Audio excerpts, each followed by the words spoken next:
بسم اللہ الرحمن الرحیم۔ سورہ بقرہ کا رکوع نمبر 23 اور دوسرے پارے کا رکوع نمبر 7۔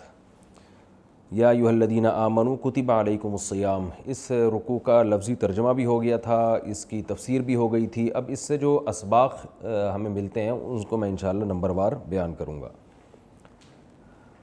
پہلا حکم تو روزوں کی فرضیت پتہ چلی ہمیں اس میں، اور اللہ نے اس کی حکمت بیان کی، ایام معدودات کے تسلیاں دی ہیں، گنے چنے دن ہیں، اور اس کی حکمت بیان کی تاکہ تمہارے اندر تقوی پیدا ہو۔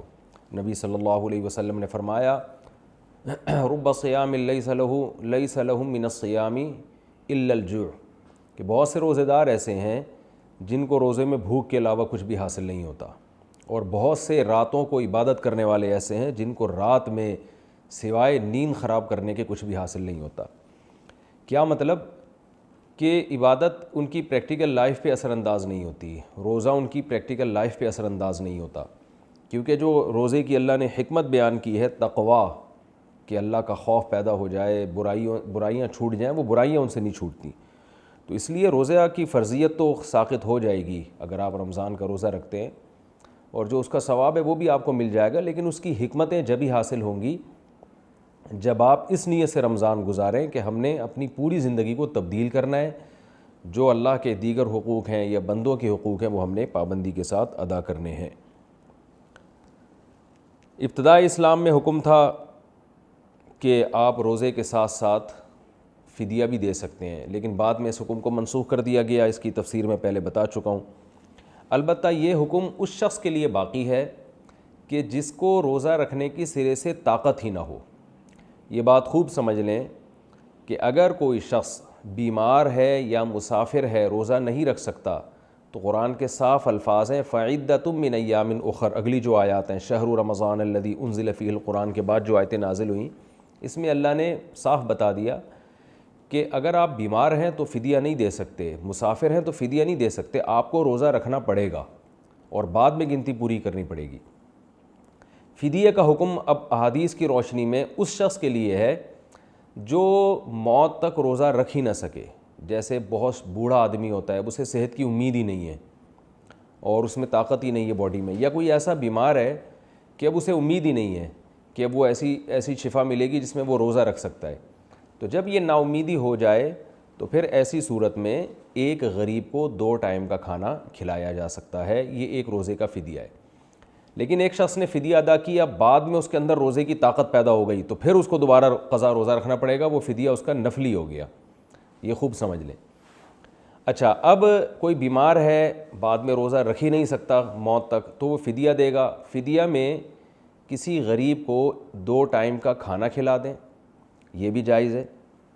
یہ بھی جائز ہے کہ 1 ٹائم کا کھانا آج کھلائیں، 1 ٹائم کا کل کھلا دیں، اس سے بھی فدیہ ادا ہو جاتا ہے، یعنی آپ نے ظہر کا کھلا دیا یا رات کا کھلا دیا، یا صبح ناشتہ کرا دیا یا شام کا کھانا کھلا دیا، تو 2 ٹائم کا کھانا ہو جاتا ہے۔ اس طرح یہ بھی ہو سکتا ہے کہ آج پیر کا دن فار ایگزامپل آج آپ نے کھلا دیا اور کل آپ اس کو منگل کو کھلا دیں، 2 ٹائم، یعنی کسی بھی طرح سے 2 ٹائم کا کھانا آپ نے ایک غریب کا پورا کرنا ہے۔ الگ الگ غریبوں کو آپ نے اگر کھلا دیا تو نہیں ادا ہوگا، ایک غریب کو کم از کم 2 ٹائم کا کھانا آپ کو کھلانا پڑے گا۔ دوسرا آسانی اس میں یہ ہے کہ تینوں اماموں کے نزدیک، امام مالک، امام احمد بن حنبل اور امام شافعی رحمہم اللہ تعالی، ان تینوں کے نزدیک تو آپ کو کھانا ہی کھلانا پڑے گا، کیونکہ قرآن کے الفاظ ہے کھانا۔ لیکن امام ابو حنیفہ رحمہ اللہ تعالی کے نزدیک اس کو پیسے بھی دیے جا سکتے ہیں، وہ فرماتے ہیں کہ کھانا ایک سائن ہے، علامت ہے کسی کی بنیادی ضرورت پوری کرنا، تو وہ پیسوں سے زیادہ اچھی طرح سے پوری ہو جاتی ہے، کیونکہ آپ پیسہ دیں گے تو ہو سکتا ہے اس کو کھانے کی ضرورت نہ ہو، گھر میں دوا کی ضرورت ہو، تو پیسے بھی دیے جا سکتے ہیں۔ لیکن پیسے میں اصول یہ ہے کہ اگر آپ نے پیسے دینے ہیں تو پھر 2.25 کلو آٹا یا اس کی قیمت آپ کو دینی پڑے گی، یعنی 2.25 کلو آٹا بھی دے سکتے ہیں یا 2.25 کلو گندم کی قیمت۔ بعض علماء کے نزدیک 2.25 کلو ہے، لیکن راجح قول جو ہمارے نزدیک ہے وہ ہے 2.25 کلو، یعنی 2.25 کے جی۔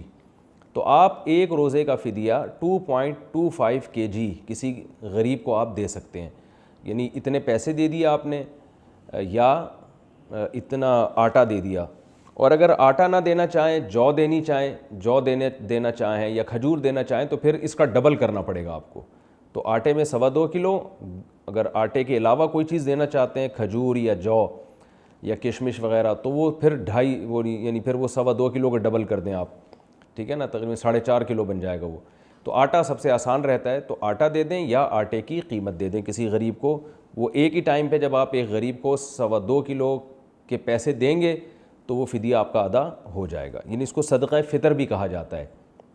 عید کا صدقہ بھی یہی ہے، اور قسم کے کفارے میں بھی یہی ہے۔ قسم کے کفارے میں 10 غریبوں کو 2 ٹائم کا کھانا کھلانا پڑتا ہے، تو 10 غریبوں کو یا تو 2 ٹائم کا کھانا کھلا دیں یا 10 غریبوں میں صدقہ فطر کے برابر رقم بانٹ دیں کہ ہر ایک غریب کو 2.25 کلو آٹا یا اس کی قیمت مل جائے۔ تو جب 10 غریبوں کو کر دیں گے تو صدقہ ادا ہو جائے گا اور قسم کا کفارہ ادا ہو جائے گا۔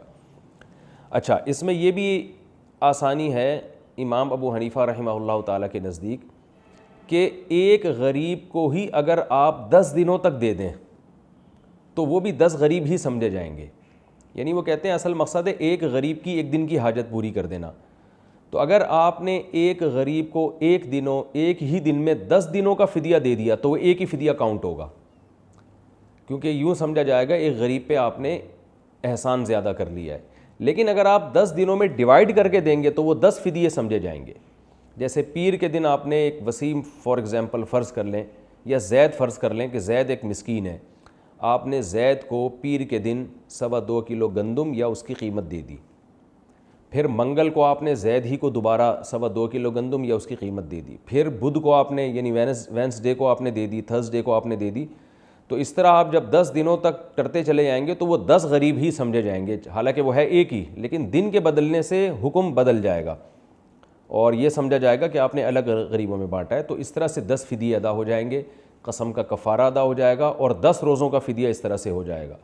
تو یہ خوب اچھی طرح مسائل سمجھ لیں کہ رمضان کے روزوں کا فدیے کا کیا طریقہ ہے۔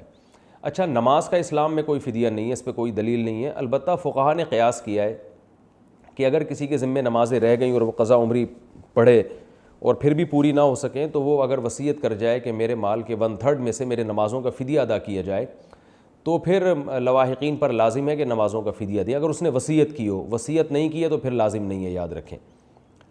تو اصل تو یہی ہے کہ نمازوں کا فدیہ نہیں ہے، نماز تو بہرحال آپ کو قضا ہی کرنی پڑے گی، لیکن اگر ایڑی چوٹی کا زور لگا لیا، آپ سے قضا نہیں ہوئی، زندگی نے وفا نہیں کی، بہت سے لوگوں کے ذمے قضائے عمری ہوتی ہیں، کئی سالوں کی نمازیں ہوتی ہیں، تو پھر آپ نے وصیت کر دی کہ بھئی میں تو دنیا سے جا رہا ہوں لیکن 1/3 میرے مال میں سے میری نمازوں کا فدیہ ادا کیا جائے، تو پھر لواحقین اگر فدیہ ادا کر دیں تو اللہ کی رحمت سے امید کی جا سکتی ہے کہ اللہ تعالیٰ بخشش کر دیں۔ اور علماء کہتے ہیں جب روزے کا فدیہ ہے تو اسلام میں نماز کی اہمیت روزے سے زیادہ ہے، تو یہاں سے علماء نے استدلال کیا ہے اور اللہ کی رحمت سے ایک امید لگائی ہے کہ شاید اللہ تعالیٰ نمازیں معاف کر دیں اس فدیے کی برکت سے۔ تو وہ فدیہ بھی اتنا ہی ہے جتنا روزے کا ہے، تو ایک نماز کا فدیہ 2.25 کلو گندم ہے، اور چونکہ وطر واجب ہے احناف کے نزدیک، اور اس پہ دلائل کیا ہیں ابھی اس کا وقت نہیں ہے، تو وطر کا بھی فدیہ دینا پڑے گا۔ تو قضائے عمری کا اگر کوئی فدیہ دینا چاہتا ہے تو ایک دن میں 6 نمازوں کا فدیہ دینا پڑے گا، یعنی 2.25 کلو کو 6 سے ڈیوائڈ کر دیں آپ، تو یہ 6 نمازوں کا فدیہ بنتا ہے۔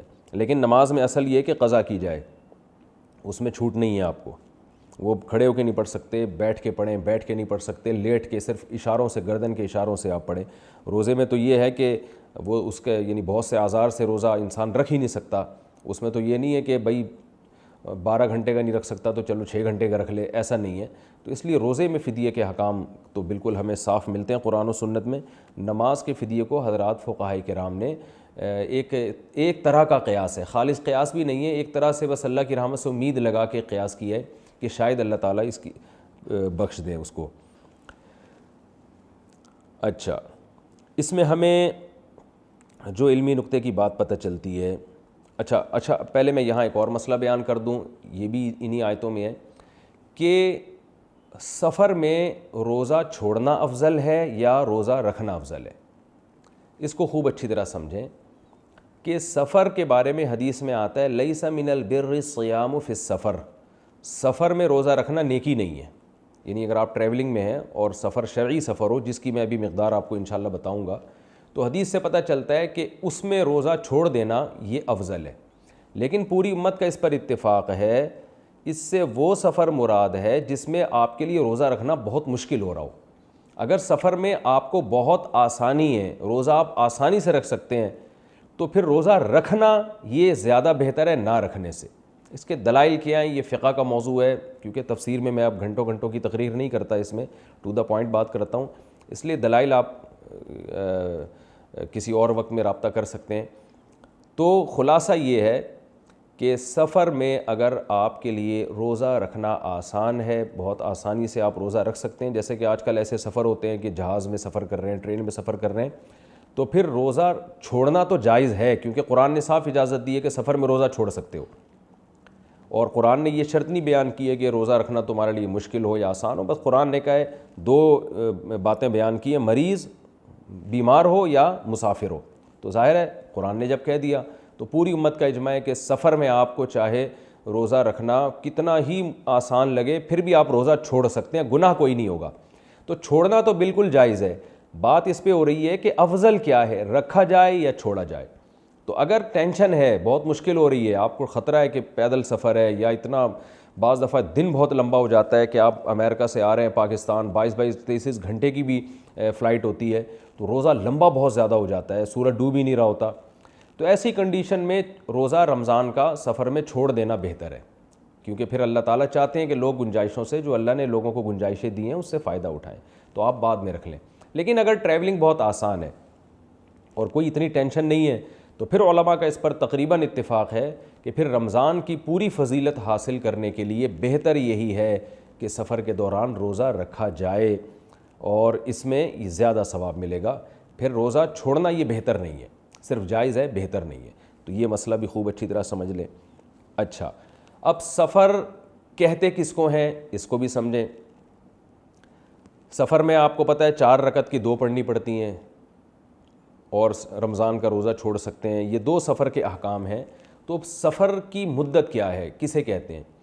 خوب اچھی طرح سمجھ لیں کہ آپ جس شہر میں رہتے ہیں، جو آپ کا اصلی وطن ہے، فقہ کی اصطلاح میں وطن اسے کہتے ہیں جہاں آپ اپنے بیوی بچوں کے ساتھ رہتے ہیں، اور اگر آپ کی شادی نہیں ہوئی تو آپ اپنے ماں باپ کے ساتھ جہاں رہتے ہو۔ آسان لفظوں میں سمجھا رہا ہوں، اس کی ڈیٹیل تفصیلات تو بہت زیادہ ہیں، ایک آسان لفظوں میں کہ عام آدمی کو ایک بنیادی اصول سمجھ میں آ جائے۔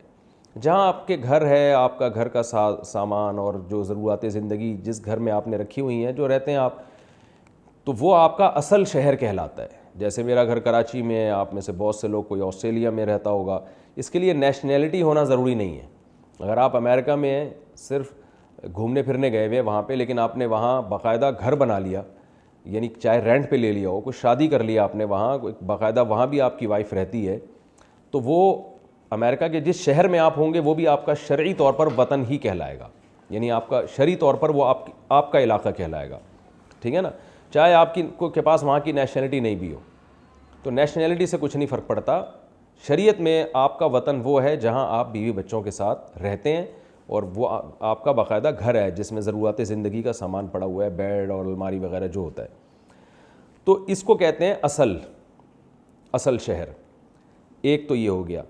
دوسرا، بعض جگہیں آپ کی وطن تو نہیں ہوتی، لیکن آپ وہاں ٹریولنگ کر کے جاتے ہیں کسی شہر میں، اور وہاں آپ 15 دن ٹھہرنے کی نیت کر لیتے ہیں، تو وہ جگہ بھی شریعت کی روشنی میں آپ ہی کا عارضی وطن کہلاتا ہے، یعنی وہاں بھی آپ پھر مسافر نہیں کہلاتے۔ مثلاً میں کراچی کا رہتا ہوں، اور اتفاق سے ہمارے تینوں گھر کراچی میں ہی ہیں، تو اب میں اگر کراچی سے باہر نکلوں گا، جب شہر کی آبادی ختم ہو جائے گی، اور میرا ارادہ ہو 78 کلومیٹر کم سے کم دور جانے کا، کراچی سے نہیں بلکہ کراچی کی آبادی جہاں ختم ہو رہی ہے، بالکل مضافات بھی جہاں ختم ہو رہے ہیں، اس کے بعد جب بیابان علاقہ شروع ہوگا، اور وہاں سے جب میں 78 کلومیٹر دور جانے کا ارادہ کروں گا، تو شہر کی آبادی سے باہر نکلتے ہی میں مسافر ہو جاؤں گا۔ خوب اچھی طرح سمجھ لیں، لوگ ان مسائل میں بہت کنفیوز ہوتے ہیں۔ اگر میں کراچی سے نکلتا ہوں اور میرا ارادہ 30 کلومیٹر دور جانے کا کراچی سے، تو کراچی سے نکلنے کے بعد بھی میں مسافر نہیں کہلاؤں گا، کیونکہ میرا کراچی سے باہر 78 km یعنی کلومیٹر جانے کا ارادہ نہیں ہے، بلکہ میرا ارادہ ہے 30 کلومیٹر جانے کا، تو شہر سے باہر نکلتے ہوئے میں مسافر نہیں بنوں گا، چاہے میں شہر سے باہر ہی نکل جاؤں۔ تو یہ ضروری ہے کہ میں کراچی سے باہر نکلتے ہوئے میرا ارادہ ہو 78 اپنے گھر سے نہیں، کراچی کے آگے میرا 78 کلومیٹر دور جانے کا ارادہ ہو، تو ایسی صورت میں مسافر بنوں گا، گھر سے نکلتے نہیں بلکہ کراچی کی آبادی کو کراس کر کے۔ اب میں کچھ مثالوں سے آپ کو بات سمجھانے کی کوشش کرتا ہوں. فرض کریں میں نے جانا ہے جی لاہور کراچی سے, 1000 کلومیٹر کا تقریباً فاصلہ بنتا ہے میری معلومات کے مطابق, اوپر نیچے اس لیے کہہ رہا ہوں, پھر وہ لوگ میسج کرتے نہیں 1000 نہیں بنتا, 950 بنتا ہے, کوئی کہتے ہیں 1100 بنتا ہے, تو اب اس بحث میں نہ پڑیں کتنا بنتا ہے. فرض کریں 1000 کلومیٹر ہے لاہور. اب میں نکلا جی اپنے گھر سے, اسٹیشن پہ میں ٹرین کے انتظار میں بیٹھا ہوا ہوں, جیسے کہ لوگوں کو بیٹھنا پڑتا ہے. ظہر کا وقت ہو گیا تو مجھے اجازت نہیں ہے کہ میں 2 رکعتیں پڑھوں, بلکہ میں 4 ہی پڑھوں گا. حالانکہ میرا تو 1000 کلومیٹر دور جانے کا ارادہ ہے. ٹھیک ہے میرا ارادہ ہے, لیکن میں نے شہر کی آبادی کراس نہیں کی ہے, ٹرین ابھی شہر کی آبادی سے نکل کے باہر گئی نہیں ہے. لہذا جب تک ٹرین شہر کی یعنی میں ٹرین میں بیٹھ نہیں جاتا, ٹرین چل پڑتی ہے تو بھی مجھے 4 پڑھنی پڑیں گی. ٹرین جب تک کراچی کے اندر ہوگی تو بھی مجھے ظہر کی 4 رکعتیں پڑھنی ہے. جس وقت ٹرین نے کراچی کی آبادی کو کراس کیا ہے, باہر نکلی ہے ٹرین, یعنی یہ مضافات اور جو کنارے ہوتے ہیں وہ بھی ختم ہو گئے, تو جیسے ہی یہ کراچی کی آبادی آپ کے خیال میں, جب آپ کو یقین ہو جائے کہ ختم ہو گئی ہے, تو آپ 4 کی 2 پڑھیں گے. یہ بات خوب اچھی طرح سمجھیں.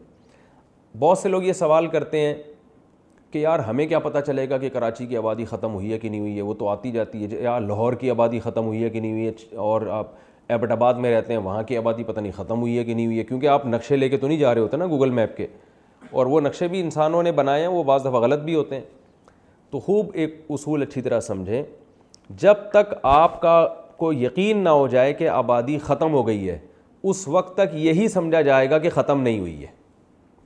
یعنی مثال کے طور پر ٹرین چل پڑی ہے اور ابھی کراچی کے اندر ہی چھکا چھک کرتے ہوئے ہم جا رہے ہیں.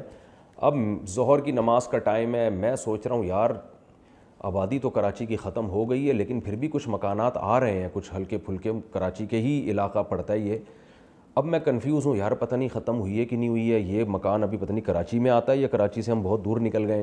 تو جب تک اس کنفیوژن میں ہوں گا, یہی سمجھا جائے گا کہ میں ابھی کراچی میں ہی ہوں, کیونکہ کراچی میں ہونا میرا یقینی تھا. اس یقین کے خلاف جب تک اسی جیسا یقین قائم نہیں ہوگا تو پرانا یقین ہی برقرار رہے گا, کیونکہ اصول ہے کہ الیقین لا یزول بالشک, یقینی چیز شک سے زائل نہیں ہوتی. خوب اچھی طرح سمجھ لیں یہ. ہاں جب مجھے یقین ہو گیا کہ یار اب کراچی ختم ہو چکا ہے, بھائی بہت ہو گئی, اتنا بڑا بھی نہیں ہے کراچی, ٹھیک ہے بگیسٹ سٹی آف پاکستان ہے لیکن اتنا بھی بڑا بھی نہیں ہے, ہو گیا ختم. تو جب مجھے یقین ہو جائے گا تو اب میں نے 4 کی, اب میں اگر ظہر پڑھوں گا تو 4 کی میں نے 2 پڑھنی ہے. یہ بات سمجھ میں آ جانی چاہیے آپ کے. واپسی پہ جب ہم کراچی کی طرف آ رہے ہیں, لاہور سے جب واپس آ رہے ہیں ہم, تو بھی مسافر ہوں گے. تو یہ سفر میرا ختم ہوگا کراچی پہنچتے ہی, کیونکہ میرا وطن کراچی ہے. وطن کی میں نے ڈیفینیشن آپ کو بتا دی, جہاں آپ کے گھر والے رہتے ہیں اور آپ بھی وہاں رہتے ہو باقاعدہ پراپر. جب میں لاہور سے واپس کراچی آ رہا ہوں گا, اب کراچی میں ٹرین کی انٹری ہونے والی ہے, اب میں کنفیوز ہوں یار پتہ نہیں ٹرین کراچی شہر میں داخل ہوئی ہے کہ نہیں ہوئی ہے, کیونکہ ابھی پہاڑیاں وہاڑیاں آ رہی ہیں, گھاس پھوس آ رہی ہیں, پورا پراپر شہر تو شروع ہوا نہیں ہے, لیکن ہو سکتا ہے یہ علاقہ کراچی کے مضافات میں داخل ہو. تو اب بعض کنڈیشن ایسی ہوتی ہے آدمی کنفیوز ہوتا ہے. تو اب یہاں الٹا ہو جائے گا معاملہ, جب تک آپ کو 100% یقین نہ ہو کہ آپ شہر میں داخل ہو چکے ہیں, اس وقت تک آپ اپنے آپ کو مسافر ہی سمجھیں گے اور 4 کی 2 ہی پڑھیں گے, آپ 2 رکعتیں پڑھیں گے آپ. یعنی جاتے ہوئے اصول یہ تھا کراچی سے نکلنے کا کراچی میں ایک مثال دے رہا ہوں, آپ کسی بھی شہر میں ہو, جاتے ہوئے اصول یہ تھا کہ کراچی سے نکلتے ہوئے جب تک 100% یقین نہ ہو جائے کہ شہر چھوڑ چکا ہوں, آپ مقیم رہیں گے, مسافر نہیں بنیں گے. اور واپسی پہ جب تک آپ کو یقین نہ ہو جائے کہ اپنے شہر میں میری انٹری ہو گئی ہے, اس وقت تک آپ مسافر رہیں گے, مقیم نہیں ہوں گے, اور مسافروں والے حکام آپ پہ جاری ہوں گے.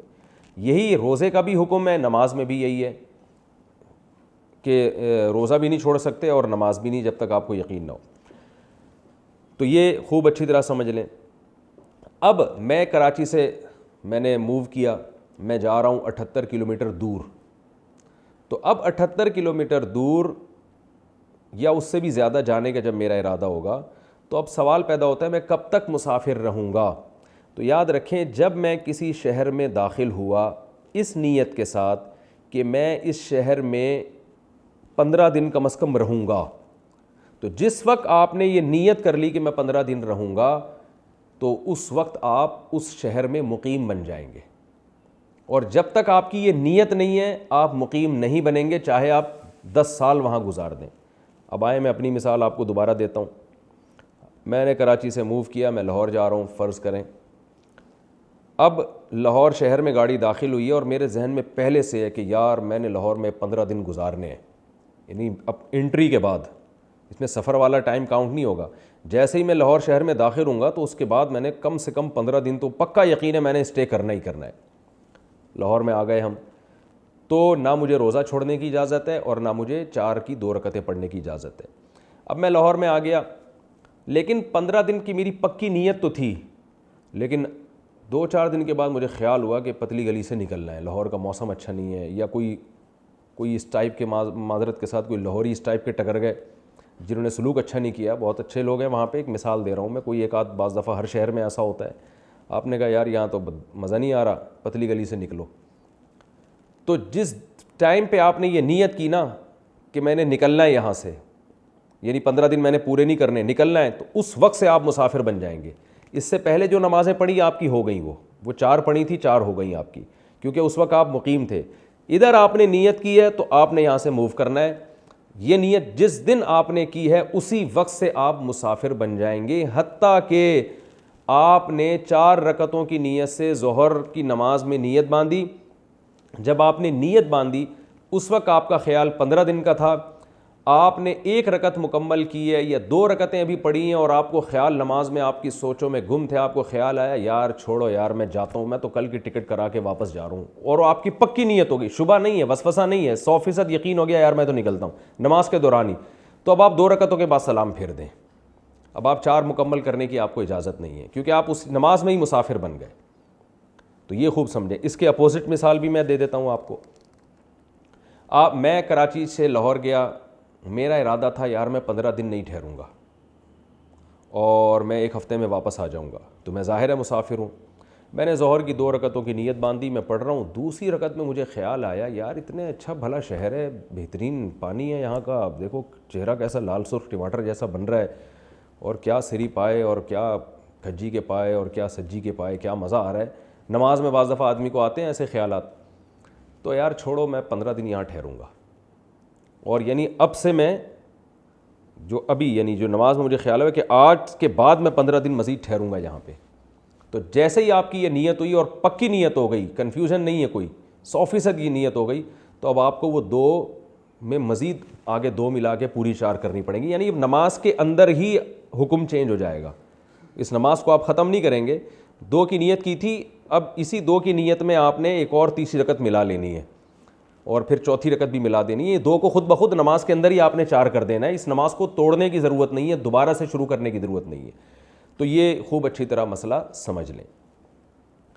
آپ لاہور گئے, یعنی میں گیا لاہور, میں نے وہاں ارادہ کیا. بعض دفعہ یہ ہوتا ہے کوئی ارادہ ہی نہیں ہوتا, آپ کہتے ہیں حالات پہ ڈیپینڈ کرتا ہے یار, 1 دن بھی رہ سکتا ہوں, 2 دن بھی, 15 دن بھی, اور 20 دن بھی رہ سکتا ہوں. تو وہاں آپ کنفیوژن میں جو ہے آپ کھڑے ہوئے ہیں, تو آپ 2 ہی پڑھتے رہیں گے, یہاں تک کہ اسی کنفیوژن میں آپ کو 10 سال بھی اگر گزر جائیں تو آپ سفر والی نماز ہی پڑھتے رہیں گے. کیونکہ جب تک آپ 100% 15 دن ٹھہرنے کی نیت نہیں کر لیتے اس وقت تک آپ مسافر ہی رہیں گے. عبداللہ بن مسعود رضی اللہ تعالیٰ عنہ کہیں برف میں پھنس گئے تھے 6 مہینے کے لیے, راستے بند ہو گئے تھے, تو وہ روز وہ کنفیوژن کی حالت میں تھے, تو وہ 6 مہینے سفر والی نماز پڑھتے رہے. تو جب تک کنفیوز رہیں گے نا آپ مسافر ہی کہلائیں گے. ہاں ایک دفعہ آپ نے نیت کر لی, اور نیت جس وقت کی ہے اس کے بعد مزید 15 دن, مثال کے طور پر میں یہاں سے لاہور گیا اور میں کنفیوز یعنی بہت ہی کنفیوز تھا, 1 مہینہ اسی کنفیوژن میں نے گزار دیا. لیکن اب 1 مہینے بعد میں ارادہ کرتا ہوں کہ آج کے بعد میں مزید 15 دن ٹھہروں گا تو میں مقیم بنوں گا اور 2 کی 4 رکعتیں پڑھوں گا. پچھلا نہیں دیکھوں گا کہ 1 مہینہ تو میں نے گزار دیا, کوئی بات نہیں گزار دیا. آج کے بعد سے آپ نے یعنی نیت کاؤنٹ ہوگی آپ کی, آج کے بعد آپ کو 15 دن رہنا پڑے گا, تو آپ مسافر یعنی مقیم کہلائیں گے, ورنہ مسافر ہی رہیں گے. اور جب 15 دن کی نیت کر لی, پکی نیت, تو آپ مقیم بن جائیں گے. اب جب تک 100% یقینی نیت نہیں کریں گے 15 دن سے پہلے نکلنے کی, اس وقت تک آپ مقیم رہیں گے, مسافر نہیں بنیں گے. یہ چند مسائل تھے سفر کے بارے میں جو لوگ پریشان ہوتے ہیں, لوگوں کو پتہ نہیں ہوتا ان مسائل کا, جس کی وجہ سے کافی روزے کے مسائل میں اور نماز کے مسائل میں کنفیوز ہوتے ہیں. ایک اور اہم بات یاد رکھیں, جس سفر میں روزہ چھوڑنے کی آپ کو اجازت ہے اس سفر میں یہ ضروری ہے کہ سحری کا وقت ختم ہو سفر کی حالت میں.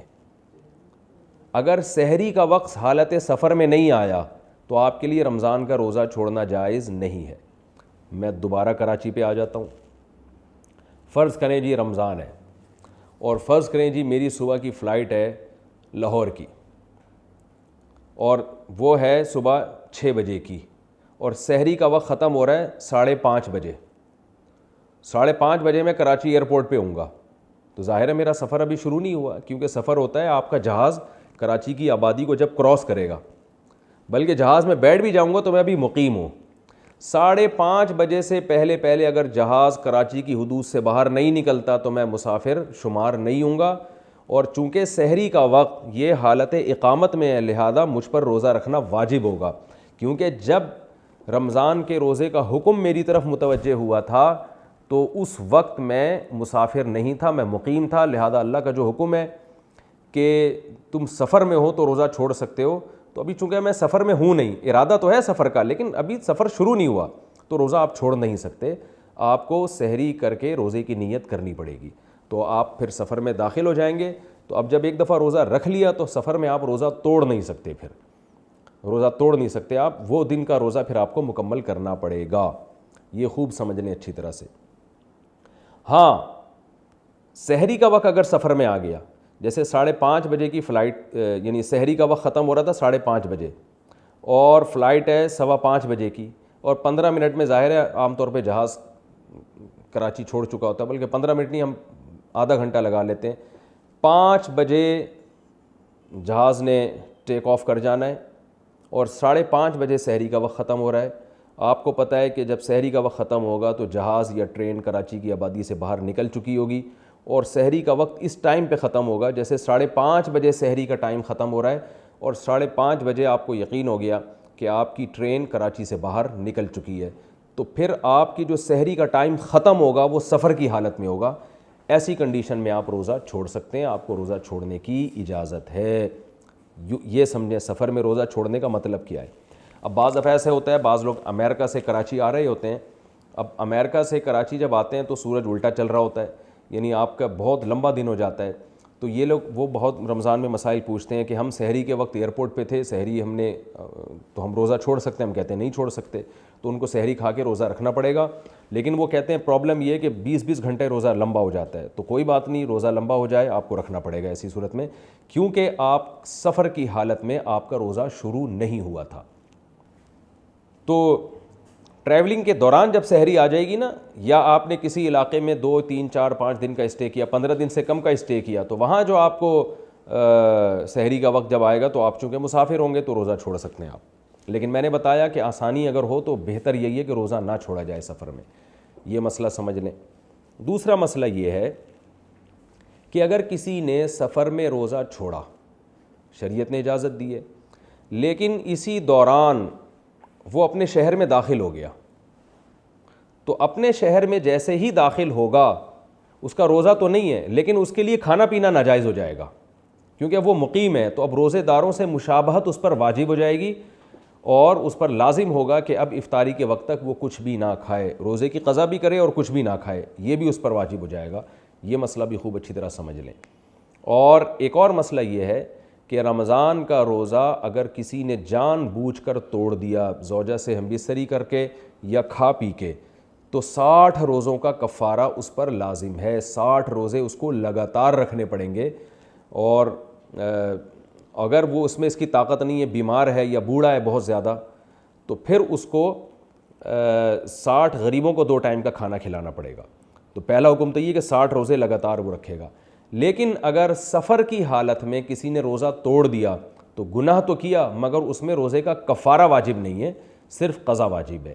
یہ مسئلہ بھی آپ خوب اچھی طرح سمجھیں. امید ہے سفر سے متعلق موٹے موٹے مسائل آپ کی سمجھ میں آ گئے ہوں گے۔ اب ہم چلتے ہیں مرض کی طرف۔ حالت مرض میں بھی اللہ نے روزہ چھوڑنے کی ہمیں اجازت دی ہے۔ اس سے کون سا مرض مراد ہے؟ تقریباً پوری امت کا اس پر اتفاق ہے کہ وہ بیماری جس میں روزہ رکھنے سے دو نقصان کا اندیشہ ہو۔ یہ خوب سمجھ لیں، ہر بیماری میں روزہ نہیں چھوڑ سکتے آپ۔ وہ بیماری جس میں روزہ رکھنے سے دو قسم کے نقصانات کا آپ کو خطرہ ہو۔ پہلا نقصان یہ کہ اگر آپ نے روزہ رکھا تو ماہر طبیب، ماہر ڈاکٹر یہ بتائے کہ روزہ رکھنے سے آپ کی بیماری مزید بڑھ سکتی ہے، غالب گمان ہے کہ آپ کی بیماری بڑھ جائے گی، ایسی صورت میں آپ بیماری میں روزہ چھوڑ سکتے ہیں۔ دوسرا نقصان یہ ہو کہ بیماری آپ کی بڑھے گی تو نہیں، لیکن بیماری کا جو ڈیوریشن ہے، جو دورانیہ ہے، وہ لمبا ہو جائے گا۔ کوئی بھی آپ کو بیماری ہے تو وہ لمبی ہو جائے گی۔ اگر روزہ چھوڑ دیں گے تو بیماری 3 دن میں ختم ہو سکتی ہے، روزہ رکھیں گے تو یہ 1 ہفتے تک ڈیلے ہو سکتی ہے، 4 دن لگ سکتے ہیں، 5 دن لگ سکتے ہیں۔ تو ایسی صورت میں آپ کے لیے بیماری میں روزہ چھوڑ دینا بالکل جائز ہے، بعد میں قضا کریں۔ اب اس میں بیماری میں چاہے چھوٹی بیماری ہو یا بڑی بیماری ہو، دونوں میں روزہ چھوڑ سکتے ہیں۔ مثال کے طور پر آپ کو زکام ہے اور آپ کو پتہ ہے کہ میں اینٹی الرجی کھاتا ہوں تو میری طبیعت ٹھیک ہو جائے گی، اور آپ کو صبح سحری میں پتہ چلا بھئی مجھے تو بڑا زکام ہے اور مجھے اینٹی الرجی جو ہے نا وہ کھانی پڑے گی، دوپہر کو بھی صبح بھی، اس طرح وہ ہر آدمی کے اپنے حالات ہوتے ہیں۔ اینٹی الرجی 24 گھنٹے میں ایک بھی کافی ہوتی ہے۔ ایک مثال دے رہا ہوں میں کہ آپ کا خیال ہے کہ بھئی اگر میں نے روزہ رکھا تو یہ زکام نزلہ میرا بڑھ جائے گا، یا آپ کا گلا خراب ہے، آپ کو پتہ ہے جی میں نے اگر روزہ رکھا تو یہ گلا میرا اور زیادہ خراب ہو سکتا ہے دوا نہ کھانے کی وجہ سے، یا اس میں ٹھیک ہونے میں دن زیادہ لگ سکتے ہیں۔ گلے اور زکام کی مثال میں دے تو رہا ہوں، لیکن یہ اس لیے فٹ نہیں بیٹھتی کہ عام طور پر اس کے لیے تو آپ صبح بھی اینٹی بائیوٹک کھا سکتے ہیں، ایک افطاری میں کھا سکتے ہیں۔ آپ خود قیاس کر لیں کہ میرا مقصد ہے کہ چھوٹی نوعیت کی بھی اگر بیماری ہے جو روزمرہ کی ہوتی ہے تو اس میں بھی آپ کو روزہ چھوڑنے کی اجازت ہے، بشرطے کہ روزہ رکھنے سے بیماری بڑھنے کا یا بیماری کا دورانیہ بڑھنے کا اندیشہ ہو، یعنی خود بیماری بڑھ جائے یا دورانیہ بڑھ جائے، ان 2 شرطوں میں۔ اگر ایسا نہیں ہے تو پھر محض بیمار ہونے کی وجہ سے روزہ چھوڑنے کی اجازت نہیں ہے، کیونکہ قرآن نے جو کہا نا کہ مرض میں روزہ چھوڑنے کی اجازت ہے، تو اس کا واضح مقصد ہے کہ کیونکہ اس سے مرض بڑھتا ہے۔ کوئی ایسا مرض ہے، مثال کے طور پر آپ کا جو ہے نا کوئی کمر میں درد ہے آپ کے، اور آپ نے کوئی پین کلر بھی نہیں کھانی ہے، تو خام خواہ میں پھر روزہ نہیں چھوڑ سکتے کہ میں تو بیمار ہوں۔ تو بھائی بیمار ہے لیکن روزے کا آپ کی ٹانگ سے کمر سے کیا تعلق ہے؟ تو یا آپ کے پاؤں میں درد ہے اور آپ نے پین کلر صبح سحری میں کھا کے سو سکتے ہیں آپ آرام سے، جس سے آپ کے جو ہے ٹھیک ہو جائے گا، تو خام خواہ میں پھر روزہ چھوڑنا کہ میں دوپہری کو کھاؤں گا وہ پین کلر، تو یہ پھر بلا وجہ کی ضد ہٹ دھرمی ہے۔ تو ایسی کنڈیشن میں آپ کو روزہ چھوڑنے کی اجازت نہیں ہے، کیونکہ آپ صبح بھی کھا سکتے ہیں، رات شام کو بھی دوا کھا سکتے ہیں۔ تو یہ مسئلہ، اور ایک اہم ترین مسئلہ خوب اچھی طرح سمجھ لیں کہ ان 2 عذر کے علاوہ کوئی تیسرا عذر نہیں ہے جس میں بھی آپ کو روزہ چھوڑنے کی اجازت ہے، کوئی اور عذر نہیں ہے۔ کیونکہ آج بہت سے کچھ اس ٹائپ کے پروفیسر پیدا ہو رہے ہیں جو لوگوں کو کہہ رہے ہیں کہ چونکہ قرآن نے بیماری میں اور سفر میں روزہ چھوڑنے کی اجازت دی ہے، لہٰذا اگر کل آپ کا پیپر ہے، امتحان کی تیاری کرنی ہے تو بھی آپ روزہ چھوڑ سکتے ہیں، تو یہ 100% غلط ہے۔ کیونکہ قرآن کے احکام جو ہیں منصوص ہیں، اس میں اپنی طرف سے آپ کمی بیشی نہیں کر سکتے۔ یہی وجہ ہے کہ حضرات فقہاء کرام نے بیان کیا ہے کہ اگر کسی شخص کو شدید گرمی لگتی ہو رمضان کے روزے میں، بہت سخت پیاس لگتی ہو، اس کو روزہ چھوڑنے کی اجازت نہیں ہے، کیونکہ نہ وہ بیمار ہے نہ مسافر ہے۔